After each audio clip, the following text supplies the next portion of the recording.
ये रेडियो हिंदुस्तान है और मैं हूं आपके साथ पारिजात। हमारे कार्यक्रम विश्व धर्म में आज आप दुनिया पर भारत की नज़र की पहली श्रृंखला देखेंगे।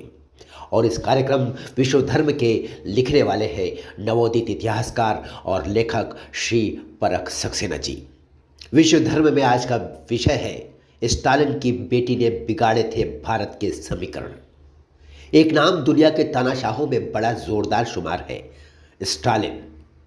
आज से लगभग 54 साल पहले की बात है। साल 1967 में दिल्ली के अमेरिकी दूतावास पर एक लड़की पहुंचती है जिसने अगले 2 साल के लिए भारत के अंतर्राष्ट्रीय समीकरण बिगाड़ दिए।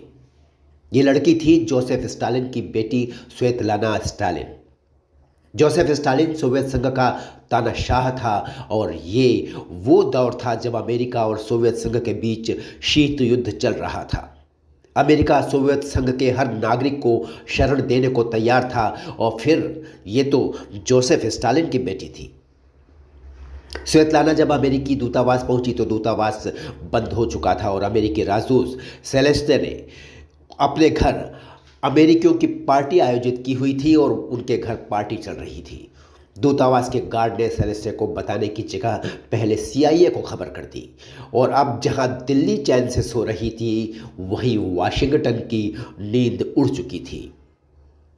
स्वेतलाना ने बताया कि उसने सोवियत संघ की शरण में पहुंचे कम्युनिस्ट ब्रिजेश सिंह से अनौपचारिक विवाह किया था और ब्रिजेश सिंह की मौत के बाद हिंदू परंपरा के अनुसार उनकी अस्थियां बहाने वो भारत आई थी।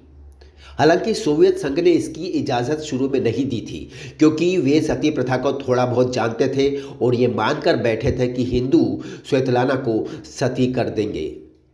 हालांकि जैसे तैसे स्वेतलाना को आज्ञा मिली और वो भारत आई। चूंकि ब्रजेश सिंह भारत के लिए भगोड़ा था और शादी भी औपचारिक नहीं थी, इसलिए स्वेतलाना को यहाँ कोई शरण नहीं मिली।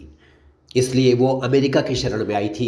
उसने सेलेस्टे को धमकी दी कि यदि उसे अमेरिका में शरण नहीं मिली तो वो मीडिया के पास जाएगी और दुनिया के सामने अमेरिका और भारत की सच्चाई रखेगी कि लोकतांत्रिक देश एक स्त्री को शरण नहीं दे रहे हैं, एक महिला को शरण नहीं दे रहे हैं। सेलेस्टे इससे डर गया और उसने वीज़ा दे दिया। स्वेतलाना पहले रोम पहुंची और फिर वाशिंगटन। ये खबर जैसे ही दुनिया में फैली, सोवियत संघ भारत पर भड़क उठा।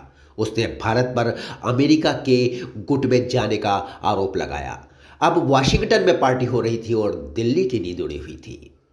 उस समय इंदिरा गांधी एक परिपक्व नेता नहीं थी, लेकिन फिर भी उन्होंने एक निर्णय ले लिया कि वे भारत के राजदूत को स्वेतलाना का इंटरव्यू लेने को कहेंगी।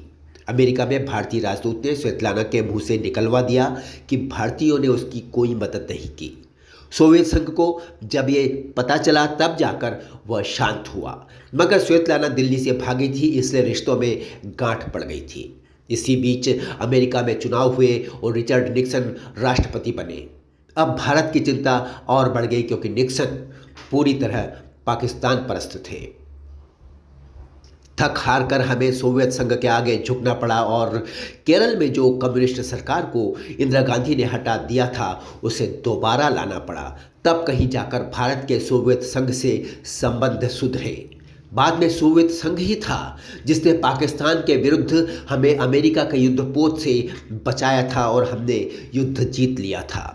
इस बीच स्वेतलाना लगातार सोवियत संघ की पोल खोलती रही और अमेरिका सोवियत संघ को चिढ़ाता रहा।